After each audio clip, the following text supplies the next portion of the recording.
it has been publicized, and I've known this for a number of days now. And it's interesting. There's always information that you hear and you're told, hey, keep it on the down low. And then somehow, somewhere, someone releases it. Somebody, I don't remember what website it was last night, published an article that basically said that Chryst was staying at Texas. And that reiterates what we've known, re-solidifies what we've known for at least the last few to 4 days, that Paul Chryst turned down the Iowa job.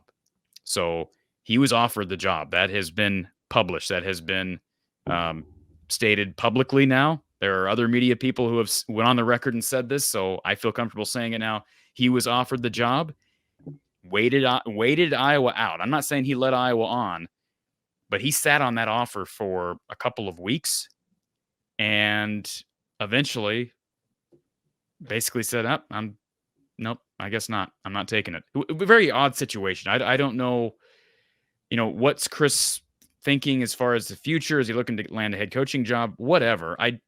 I know there were some people internally that were probably a little frustrated by the situation, and understandably so, because now we are mid-January, and I don't know who they're going to hire because he was offered the job. So to go on the Chryst scenario, and not to speculate about what the conversations were or who acted professionally or inappropriately in any way, but on the surface, as you just laid out, it's common courtesy when offered a job to either let them know in a reasonable time. And in all the hiring situations I've been involved in, certainly when I've been the target of the hiring, it was given to me roughly how long I needed or was able to take to get back. So on one hand, man, that just seems like, wow, there's all these candidates coming off the board while Chryst is taking his time to get back. Right. But then that's also Iowa's issue. And if they were waiting that long for him in particular to allow him to keep them on the string for that long. Doesn't sound like Kirk was too concerned about it at the time. I don't know if Kirk was overconfident that Chryst would take the job. I can tell you it's been widely publicized. Kirk also has had conversations with Joe Philbin. Andy Ludwig is no longer a candidate. We've established that, but Philbin's been on the list. This is not information that I was able to confirm, but I think it was Chad Leistiko of the Des Moines Register reported that Philbin is not a candidate any longer. That I have not confirmed. I've not been told that Philbin is no longer a candidate. I was told here a few days ago that, perhaps they would have to go back to Philbin if all else failed. He, of course, is an analyst right now at Ohio State. And for the record, I don't think Philbin would be a bad choice. But assuming what Chad Leistiko is reporting is accurate, and I have no reason to doubt Chad, they're going to have to go to somebody else. And there's a lot of head coaching, just a lot of jobs in general right now open in the NFL. Guys who are, just today you had the OC over at New Orleans get fired. What was his name? He's been there for 15 years. 15 years? Yeah, he's been there forever. Pete Carmichael was just fired today along with their wide receivers coach. Iowa just let their wide receivers coach go, and they're in need of a quarterbacks coach / OC. So, maybe. I don't know of any connections between Kirk and this guy.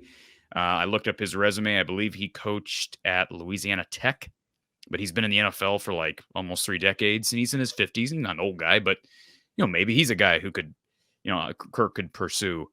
But, boy, this is not the position you wanted to be in. Now, Kirk did talk about this prior to the bowl game that, perhaps we'd be still up in the air about this decision in February. I think most people had hoped this would be resolved by maybe second week of January. And here we are on the 16th.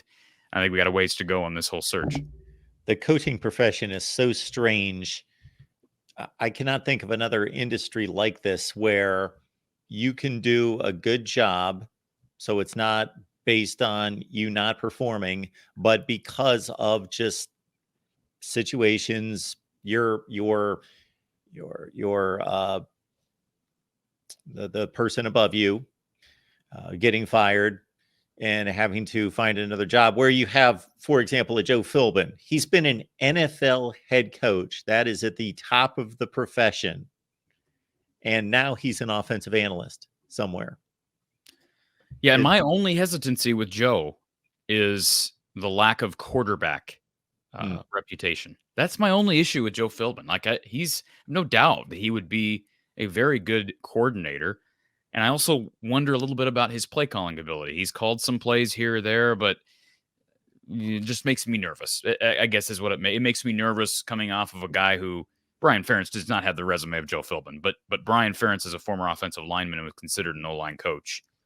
So I feel like they need to go somewhere else in a different direction. Someone who's not known for offensive line acumen, but somebody who understands a quarterback position. Maybe Philbin could be a last resort. I'm not going to cry if Philbin gets named, but I would hope there are better options. One guy that I mentioned a few weeks ago that I haven't heard any talk about him, but Frank Reich, I think, is still on the board, the ex-Carolina head coach. He's another example of a guy who's an offensive guy and didn't have a good year with Carolina, but, you know, he understands quarterback play in the passing game. That's what they need. So, you know, the good thing about Kirk, the advantage Kirk has over a lot of college coaches is he does have a very strong network as it relates to the league, having coached in the league and been around the game for so long. So if you're talking about anybody going late into the game like this, Kirk Ferentz probably isn't a bad one to be in this position. But I understand why people are frustrated. And one thing and I think it was, I don't get time to read a whole lot of other media people's information, but somebody sent me an article. Again, I think it was the same story that Chad Leistiko of the Register published. And I think it was Chad made a good point that, you know, some of these smaller, quote unquote, smaller candidates, like, is it Lujan, the OC from, was it South Dakota State that just got hired by Braun over at Northwestern? Like, he's an example of a guy they got in on early, kind of a small name, but could be a slam dunk hire based on what he did at the FCS level. People like that are no longer on the board. So the pool is smaller. And I'm not blaming Kirk for giving Paul Chryst time to decide. Maybe you could argue he shouldn't have given him as long as he did. I don't have the exact deadline in front of me, but he gave him a certain number of days, and it sounded like Paul Chryst didn't respond. And upon further follow-up, Chryst couldn't give Iowa a yes. So, and then of course the report yesterday was substantiated that Chryst apparently is planning on staying at Texas. Yeah, if somebody can't get back to you in 3 or 4 days, unless they communicate to you that there is some type of family situation, family issue that is complicated, something like that needs to be navigated, I would think, wow, if they are deciding a week, 2 weeks later that, okay, I'll take the job, I would have some reservations on the hiring end as to their commitment and their excitement level. Now, you bring up the UNLV offensive coordinator and that report, wherever that came from. And I posted the gentleman's picture on our post on X. So that is Brendan Marion.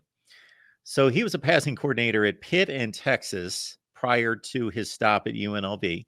Like you, I don't even know where I saw that. I did a Google search just preparing for the show the last couple hours, saw that pop up. But what made me chuckle was I see this reported as him being a viable candidate for the Iowa job. I know nothing about him.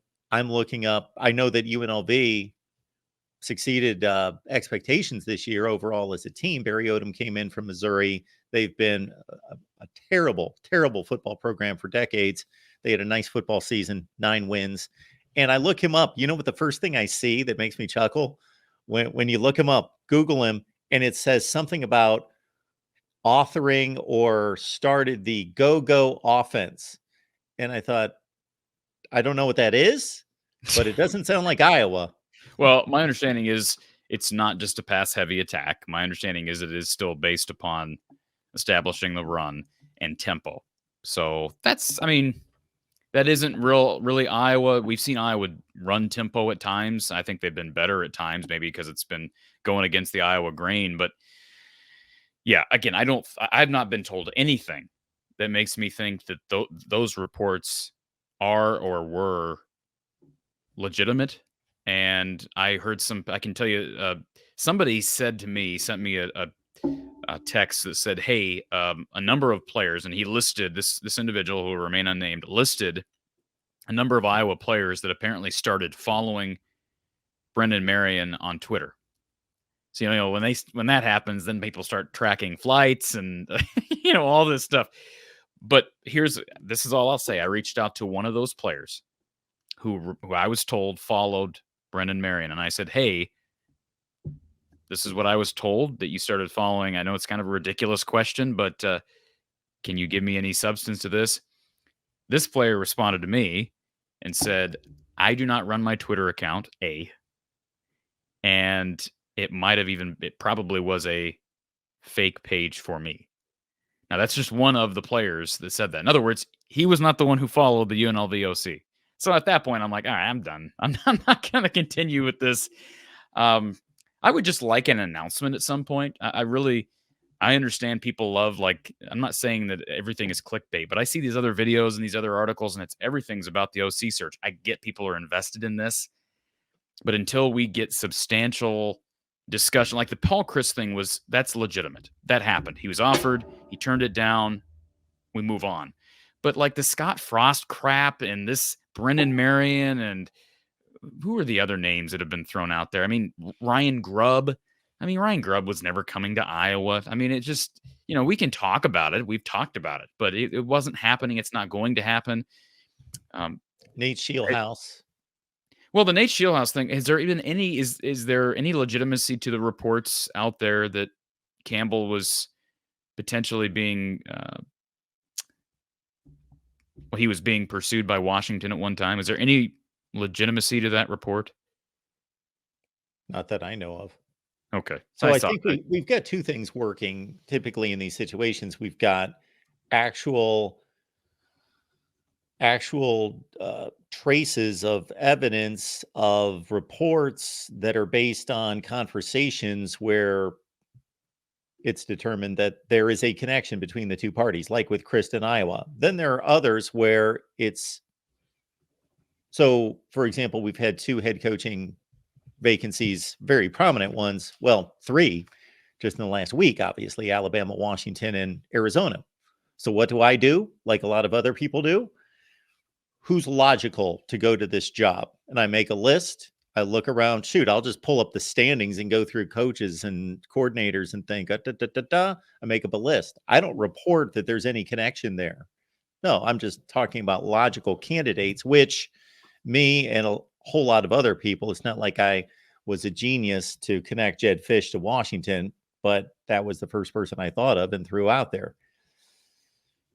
So are you surprised with how fast that happened? Wow, it did. But he was just so logical in terms of the conference tie-in, what he did with Arizona. And in a situation like that, this is where I believe college football has changed so much because of the transfer portal. I would have said prior to the portal and what it's done to college football that Jedd Fisch, despite I know Arizona fans, of course, don't like him leaving after he's just got something started, would be leaving the program in a good place because he's done so much there. Not necessarily now in this day and age because everybody just flees.